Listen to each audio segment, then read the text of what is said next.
ಬಾಗಲಕೋಟೆ ಜಿಲ್ಲೆಯ ಸಮೀರವಾಡಿ ಸಕ್ಕರೆ ಕಾರ್ಖಾನೆಯಲ್ಲಿ ಕಬ್ಬು ಸಾಗಿಸ್ತಾ ಇದ್ದಂತಹ ವಾಹನಗಳಿಗೆ ದುಷ್ಕರ್ಮಿಗಳು ಬೆಂಕಿ ಹಚ್ಚಿದ ಘಟನೆ ಸಂಬಂಧಿಸಿದಂತೆ ಅಬಕಾರಿ ಸಚಿವರು ಹಾಗೂ ಬಾಗಲಕೋಟೆ ಜಿಲ್ಲಾ ಉಸ್ತುವಾರಿ ಸಚಿವರಾಗಿರುವಂತಹ ಆರ್.ಬಿ. ತಿಮ್ಮಾಪುರ ಅವರು ಘಟನಾ ಸ್ಥಳಕ್ಕೆ ಭೇಟಿ ನೀಡಿ ಪರಿಶೀಲನೆಯನ್ನ ನಡೆಸಿದ್ರು.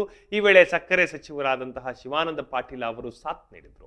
ಗುರುವಾರ ರಾತ್ರಿ ನಡೆದಂತಹ ಈ ಅಹಿತಕರ ಘಟನೆಯ ಹಿನ್ನೆಲೆಯಲ್ಲಿ ಸ್ಥಳಕ್ಕೆ ಭೇಟಿ ನೀಡಿದ್ದ ಸಚಿವರು ಹಾನಿಗೊಳಗಾದಂತಹ ವಾಹನಗಳ ಮಾಲೀಕರು ಹಾಗೂ ಚಾಲಕರೊಂದಿಗೆ ಮಾತುಕತೆ ನಡೆಸಿದ್ರು.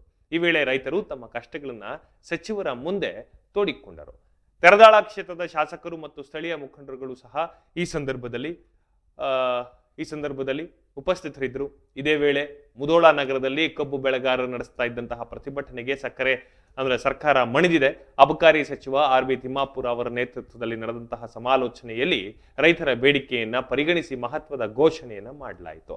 ರೈತರ ಬೇಡಿಕೆಗಳಿಗೆ ಸ್ಪಂದಿಸಿದ ಸರ್ಕಾರ ಕಬ್ಬು ಕಾರ್ಖಾನೆಗಳು ಹಿಂದಿನ ಬಾಕಿ ಬಿಲ್ಗಳನ್ನ ಮುಂದಿನ 2 ದಿನಗಳಲ್ಲಿ ರೈತರಿಗೆ ನೀಡಬೇಕು ಅಂತ ಕೂಡ ಸೂಚಿಸಿದ್ರು. ಈ ವರ್ಷದ ಕಬ್ಬಿನ ಬೆಲೆಯನ್ನ ಮೊದಲ ಹಂತದಲ್ಲಿ 3,200 ರೂಪಾಯಿಗಳಿಗೆ ನಿಗದಿಪಡಿಸಲಾಗಿದ್ದು, ನಂತರ ಸರ್ಕಾರದಿಂದ 50 ಹಾಗೂ ಕಾರ್ಖಾನೆಯಿಂದ 50 ಸೇರಿದಂತೆ ಒಟ್ಟು 100 ರೂಪಾಯಿಗಳನ್ನ ಎಕ್ಸ್ಟ್ರಾ ನೀಡಲಾಗುವುದು ಅಂತ ಸಚಿವರು ತಿಮ್ಮಾಪುರ್ ತಿಳಿಸಿದ್ರು.